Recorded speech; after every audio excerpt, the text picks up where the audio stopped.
آقا ما یه سمند EF7 واسه کردیم برای تعمیر، روغن سوزی داشت و اینا.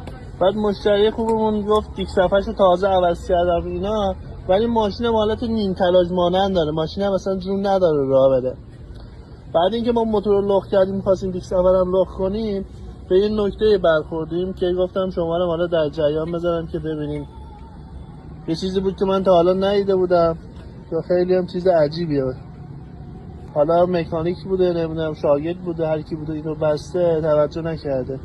این پیمای دیک صفحه رو نگاه کنین، 3 تا پیم داره که یه دونه پیمش اینجا نیست، به جاش زدن اینجا. حالا دیکس چسبیده به پیم، دیکس